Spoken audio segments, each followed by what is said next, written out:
Hi, this is Steve Rigolosi, and tonight on Forgotten Mysteries, I have for you Keep Murder Quiet by Selwyn Jepson. And this is copyright 1941 by the Crime Club. You can see emblazoned Crime Club selection.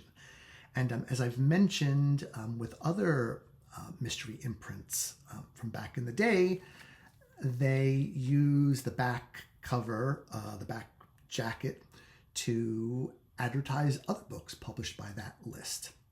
Great way to get additional attention for the writers on your list. And you can see on here, there are some really big names like Leslie Charteris and Marjorie Allingham. I think today's publishers should do a bit more of this rather than putting 20 worshipful blurbs by writers you've never heard of. I think that's a really bad marketing technique, but I don't know, maybe it isn't. You know what? Please comment here and tell me if you will buy a book based on a bunch of blurbs by people you've never heard of, because no one that I know does, but publishers have to do it for a reason, right? Okay, I'm getting far afield here. So before I get started, I just want to mention a little something about the Crime Club, which is that it really was a classic mystery imprint from the 40s through the 70s, right? It was, publishing books alongside the Dodd and Mead Red Badge series, the Harper novels of suspense, the Inner Sanctum books published by Simon & Schuster, the Gilt-Edged Mysteries by Dutton. So it was one of the mystery imprints. Something happened around 1970. I don't know what. The quality of the books, just in general, seemed to sink. The books didn't appear to be particularly well invested in. They were printed on really cheap paper. The back cover, all it had was a 2 or 3 paragraph excerpt from the book. It just didn't seem like a lot of TLC was lavished on the books in the Crime Club, which was published by Doubleday in those days. So, maybe something happened. I don't know what happened. Maybe a change of ownership. But I do find that the Crime Club imprint in the 70s and beyond is one of the weaker imprints. This is not to say that every book published by the Crime Club in that era is not good. I don't want to say that at all. But in general, they just seem to have taken a bit of a dive in terms of quality. I have to wonder, back in the day, like today, there are 1 or 2 publishers out there that do mystery fiction. And I'd call these, the bigger publishers or the bigger imprints, who agents go to as a last resort. They're going to go to the other publishers first. And if they can't get a buyer for their books, they'll go to these publishers. And, if they're able to get a contract, the book will then get published. Usually not particularly well, and usually they don't do particularly well. I really don't think these 2 imprints that I'm talking about have particularly high standards or particularly good editors, because, I see almost nothing really good come out of them. And I wonder if that was the case for the Crime Club back in the day, where it was like, okay, I can't get a contract with any of the other really good imprints. I'm going to have to, see whether the Crime Club will take it. So just a little bit about Selwyn Jepson. Very little bit, because I don't know that much. It's just that he was an Englishman who wrote mystery, suspense, novels, thrillers in this era, and then stopped writing for quite some time. I want to say a gap of maybe 15 years, and then went back to writing. Excuse me. And it was one of those later books that introduced me to him. It was titled The Angry Millionaire, which title I liked. I got a kick out of. And when I read that book, I thought, this guy is really good with character. He created really likable characters that I really rooted for. But the issue I had with that particular book was that I thought that the pacing was too slow, too leisurely. But I thought I liked what he did there enough to give him another try. And I thought, well, when I do give him another try, I will go back to one of the early books, because often the early books are better. So when I found Keep Murder Quiet, I said, okay, this is the one I'm going to try. So it had certain things in common with The Angry Millionaire. The biggest one of which is that the protagonist is a very wealthy man in disguise. So here our protagonist is Roger Spain, worth, millions of pounds, from a very wealthy family, grew up on an estate of, 10,000 hectares or whatever. And he is in the process of sort of slumming it. He's hiding his identity by, not speaking the Queen's English perfectly, and by speaking a little more patois, not wearing upper crusty clothes, dressing a bit like a schlub, rubbing elbows with members of the lower classes, all because his father has been murdered. His father was pushed in front of a train in one of the English railway stations, and Roger is crushed. Oh, bad use. The father was crushed. Hubert was absolutely devastated. I'm sorry. The father is Hubert. Roger was devastated by his father's loss, because his father was a very beloved man, a geologist, an academic. And there was really no apparent motive for why someone would want to kill him. So because Roger is a man of leisure, he can take all the time he wants to go and really dig deep into the investigation of what happened to his father. And he's got two objectives, really. One is not only to find out the identity of the murderer and bring him to justice. The other is to figure out what the motive was, because like I said, there was no apparent motive for this beloved man to get pushed in front of a train. So Roger finds out pretty early in the book who is responsible. He does a lot of scrounging around kind of the London underworld, and he knows who did it. The question is now how to find him, how to bring him to justice.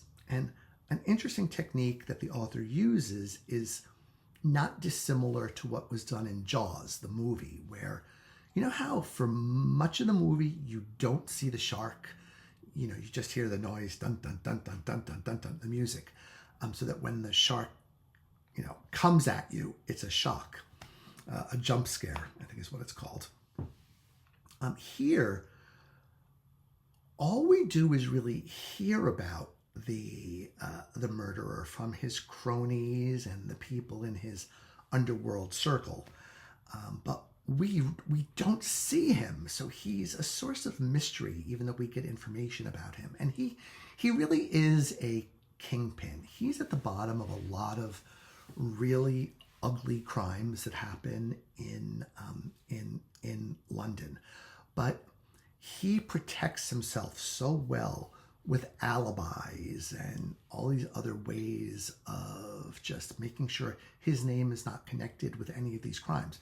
The London police know he is, behind all of this, and they want him, but they can't, first of all, they can't build a case against him because nobody will talk, even though they know what's going on, and they can't find him. He's very, very well hidden. He changes residences a lot. I mean, you kind of have to admire him as a criminal because he's so good at it.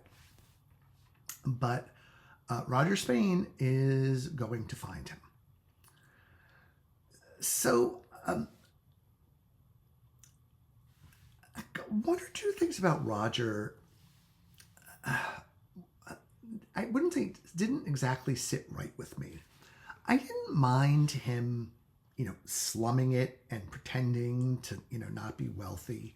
That's kind of a nice fantasy, right? I don't think anybody would really do that in reality. Today, the wealthy are all about, look at me, give me more attention, give me even more money. So the idea that someone would want to sort of be DL about it probably doesn't resonate with let's say, the younger generation today. But it's a nice conceit. But a few times in this book, Roger, he almost gets borderline violent with women. He never crosses the line. And I think the author explains that as him being passionate or worked up. But it's just enough to make you think, a gentleman doesn't really behave that way. Or is it that gentlemen, particularly of the English aristocracy of this age, believe that they are gentlemen through and through, but really at their core know that they can kind of get away with whatever they want to because of their position in society. So it's interesting to read the book maybe from that little bit more critical perspective of English society. For those of you who want to know about these types of things, the N word is used in this book, and there is a fair amount of anti-Semitism. So if that stuff, you really can't handle it, if it really rubs you the wrong way, I think this might be a book for you to avoid.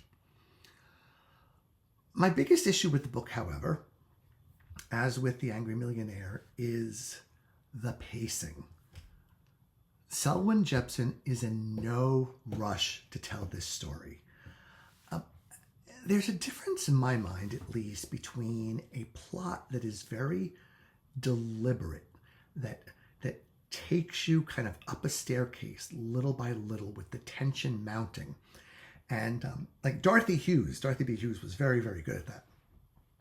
Here, I just felt like there was a drag on me, a drag. I wanted Jepson to put his foot on the gas. I wanted him to make those pages move more quickly. And they really never do until, let's say, the last 20 pages of the book. So for the most part, I will read a mystery in 2 nights. This one took me 4 because at the end of my reading session at night, I was able to put it down. So it was a put downable book because the pacing was so, I almost want to say plodding with a D. Not quite that bad, but still rather slow.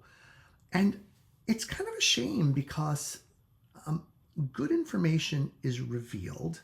There are some good surprises, but it all happens so slowly that one could nod off in the middle of a chapter, or even put the book down in the middle of a chapter, which I don't know about you. I hate to do that, but I did that a couple times in this book because you flip through to, oh my God, 30 more pages in this chapter.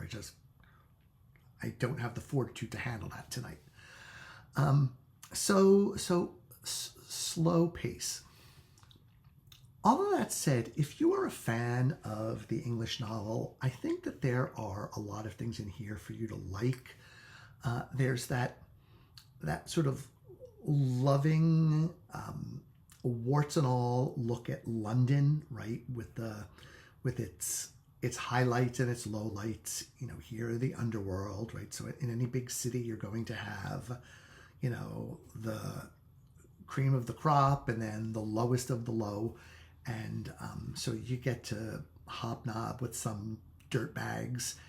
And then when Roger goes back home to his family home, Trefusis in the country, it really is, you could just feel the beauty of that estate and the tranquility, and you feel like you're there. You feel like you just are living in this idyllic place. And I can say, as I'm not a particularly urban person, I like the countryside and rural areas more than I like big cities. That just appealed to me as, I could just imagine the joys of living on an estate like this, particularly if I was worth, gazillions of dollars and didn't have to, work for a living. And so the first couple times we went back there, I had that nice warm feeling about it. And then I was pleased to find out later on that it actually plays a role in the plot. I'm not going to tell you what it is because it ends up being a nice dovetailing that I thought worked well.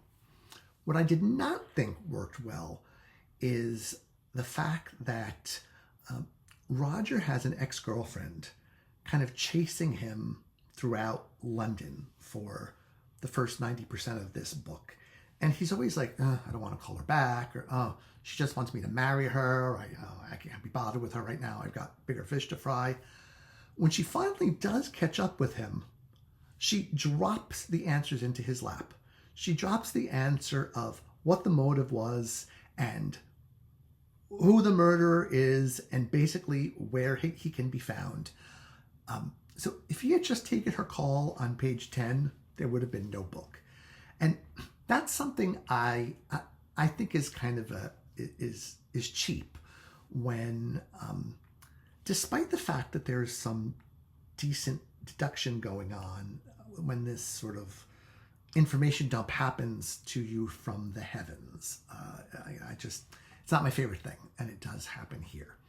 I will say, though, the characters over at Roger's family home are fun, and he's got a younger sister, Judy, who's a hoot. She's a real character. She's a bit like the bratty younger sister, but she's that sort of a mixture of a little bratty and sophisticated, and she's smart, but she can't spell her way out of a paper bag. So she's a charmer. And I enjoyed my time with her on the page. So overall, I wouldn't say that this is a book that I loved. I got to the end of it. I didn't skim it. But nor did I look forward to picking it up every night because, like I said, it was kind of belabored. So rather than belaboring this video and saying the same things over and over again, that's what I will leave you with. I've read my 2 Selwyn Jepsons. I think I'm done because I really like a book that pulls me along and makes me not want to put it down. And I'm sad to say this book just did not do that. But not every book can. Okay, thanks for watching and have a good night.